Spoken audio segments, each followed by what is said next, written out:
No justice, no peace. That's some funny shit, really it is. Here's the deal, guys.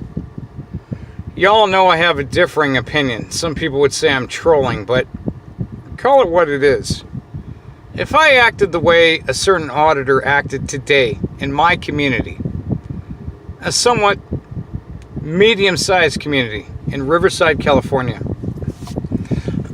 if I was out there verbally berating the police saying that they were corrupt because I was acting like an impetuous child on a tirade of Tourette syndrome, yelling and screaming and dropping F-bombs and insulting the police, I wouldn't expect them to help me when I needed it the most.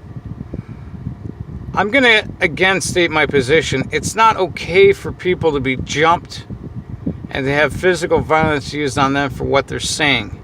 That's wrong.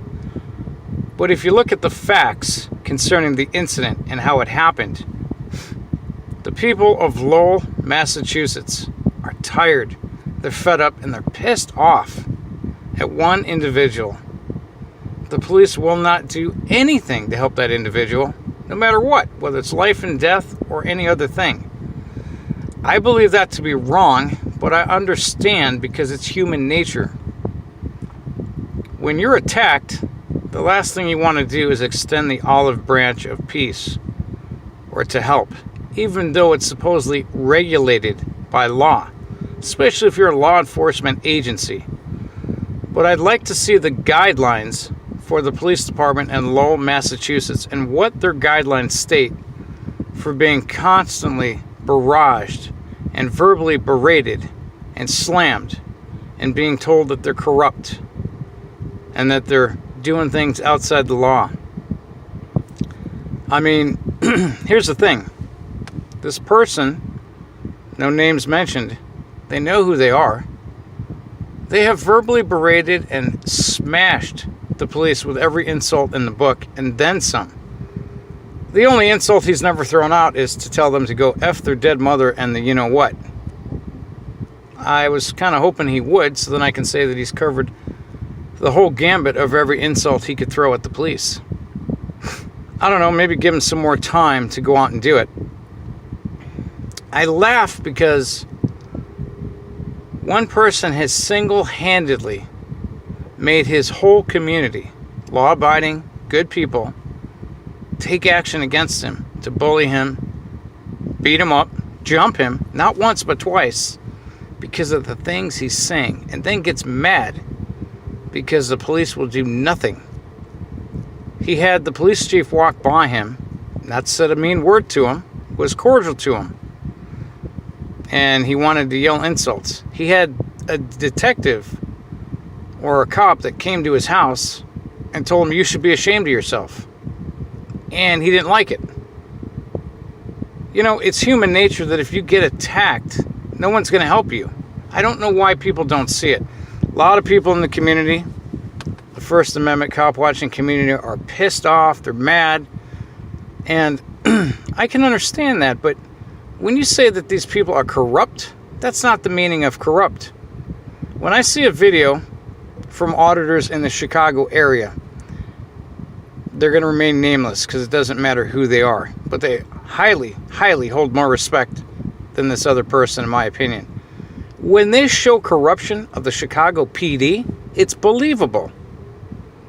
But when you go to a place like Lowell, Massachusetts, a small bedroom community, and say that the police are corrupt, it's two different worlds. I don't think you understand what the word corrupt means.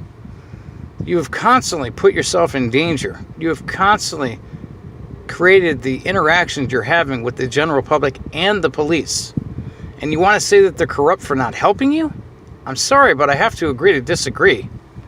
Yes, I find it funny because you created it, and like an impetuous little child spewing a tirade of Tourette's at the police. You think that that's going to help? It won't.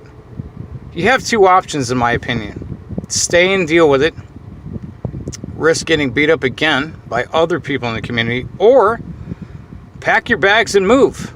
Go somewhere else. because I fear for your life. Honestly and truly, I fear for your life and for your safety.